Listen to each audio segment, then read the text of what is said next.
ನಮಸ್ಕಾರ ಸ್ನೇಹಿತರೆ, ಎಲ್ಲರಿಗೂ PKV ಕನ್ನಡ ಯೂಟ್ಯೂಬ್ ಚಾನಲ್ಗೆ ಸ್ವಾಗತ ಸುಸ್ವಾಗತ. ಇಲ್ಲಿ PM ಕಿಸಾನ್ ಸಮ್ಮಾನ್ ನಿಧಿಯ 23ನೇ ಕಂತಿನ ಹಣ ಯಾವಾಗ ಬಿಡುಗಡೆ, ಇಲ್ಲಿದೆ ಬಿಗ್ ಅಪ್ಡೇಟ್. ಹೌದು, ನೀವು ಕೂಡ ರೈತರಾಗಿದ್ದರೆ ಹಾಗೆಯೇ PM ಕಿಸಾನ್ ಸಮ್ಮಾನ್ ನಿಧಿಯ 22ನೇ ಕಂತಿನ ಹಣ ಪಡ್ಕೊಂಡು 23ನೇ ಕಂತಿನ ಹಣ ಯಾವಾಗ ಬರುತ್ತೆ ಅಂತ ವೇಟ್ ಮಾಡ್ತಿದ್ರೆ ಈ ಮಾಹಿತಿಯನ್ನು ಸ್ಕಿಪ್ ಮಾಡಬೇಡಿ. ಕಂಪ್ಲೀಟ್ ಆದ ಮಾಹಿತಿ ಇಲ್ಲಿದೆ.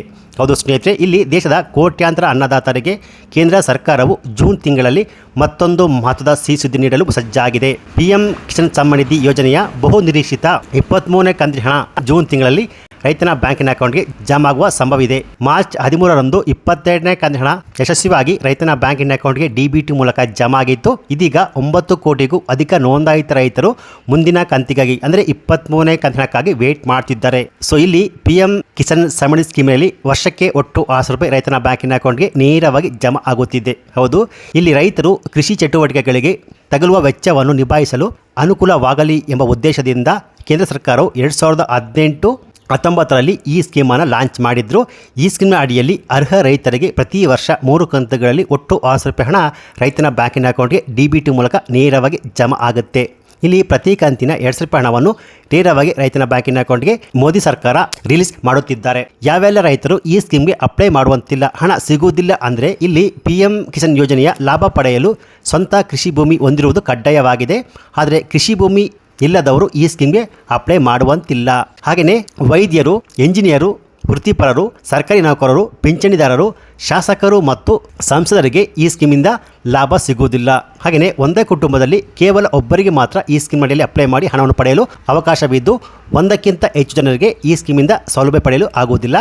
ಹಾಗೆಯೇ 2019 ನಂತರ ಕೃಷಿ ಭೂಮಿಯ ಮಾಲೀಕತ್ವ ಪಡೆದವರಿಗೆ ತಂದೆ ತಾಯಿ ಜೀವಂತವಾಗಿದ್ದಲೇ ಅವರಿಂದ ತಮ್ಮ ಹೆಸರಿಗೆ ವರ್ಗಾವಣೆಯಾದ ಭೂಮಿಯನ್ನು ಹೊಂದಿರೋರಿಗೂ ಈ ಸ್ಕೀಮಿಂದ ಹಣ ಸಿಗುವುದಿಲ್ಲ ಸ್ನೇಹಿತರೆ.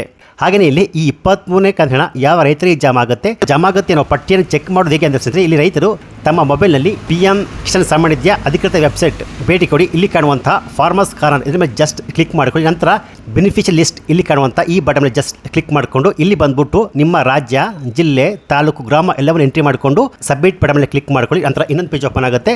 ಈ ಪೇಜ್ನಲ್ಲಿ ಪ್ರತಿಯೊಬ್ಬ ಅರ್ಹ ರೈತರ ಲಿಸ್ಟ್ ಓಪನ್ ಆಗುತ್ತೆ.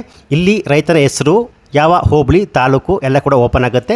ಸೊ ಇಲ್ಲಿ ಇರುವಂಥ ಲೀಸ್ಟ್ನ ರೈತರಿಗೆ ಮುಂದಿನ 23ನೇ ಕಂತಿನ ಹಣ ಜಮಾ ಆಗುತ್ತೆ ಸ್ನೇಹಿತರೆ. ಸೊ ಒಂದು ವೇಳೆ ನಿಮಗೆ 22ನೇ ಕಂತಿನ ಹಣ ಬಂದಿಲ್ಲ, 23ನೇ ಕಂತಿನ ಹಣ ಬರಬೇಕು ಅಂದರೆ ಪ್ರತಿಯೊಬ್ಬ ರೈತ ಕೂಡ ಕಡ್ಡಾಯವಾಗಿ ಕೆಲವೊಂದು ಕೆಲಸವನ್ನು ಮಾಡಬೇಕು. ಅದುವೇ KYC. ಹೌದು, ನಿಮ್ಮ ಬ್ಯಾಂಕ್ ಖಾತೆಗೆ ಹಣ ಜಮಾ ಆಗಬೇಕು ಅಂತಿದ್ರೆ ಪ್ರತಿಯೊಬ್ಬ ರೈತ ಕೂಡ ತಕ್ಷಣವೇ KYC ವೆರಿಫಿಕೇಷನ್ ಮಾಡುವುದು ಕಡ್ಡಾಯವಾಗಿದೆ. ಸೊ KYC ಮಾಡಿಸೋದಿಲ್ಲ ಅಂದರೆ ನಿಮ್ಮ ಹತ್ತಿರದ ಕೃಷಿ ಇಲಾಖೆ ಅಲ್ಲಿ ಭೇಟಿ ಕೊಟ್ಟು ನಿಮ್ಮ ಲ್ಯಾಂಡ್ RTC ಮತ್ತು ಆಧಾರ್ ಕಾರ್ಡು, ಹಾಗೆ ಆಧಾರ್ ಕಾರ್ಡಿಗೆ ಲಿಂಕ್ ಆಯಿತು ಮೊಬೈಲ್ ನಂಬರ್ ಎತ್ಕೊಂಡು, ಹಾಗೆ ನಿಮ್ಮ ಆಧಾರ್ ಕಾರ್ಡು, ನಿಮ್ಮ ಪ್ರತಿಯೊಂದು ಡಾಕ್ಯುಮೆಂಟ್ಸ್ಗಳು, ನಿಮ್ಮ ಭೂ ದಾಖಲೆಗಳಿಗೆ ಲ್ಯಾಂಡ್ ಸೀಡಿಂಗ್ ಆಗಿರಬೇಕು. ಹಾಗೆ ನಿಮ್ಮ ಬ್ಯಾಂಕ್ ಖಾತೆಗೆ ಆಧಾರ್ ಕಾರ್ಡು ಲಿಂಕ್ ಆಗಿರಬೇಕು.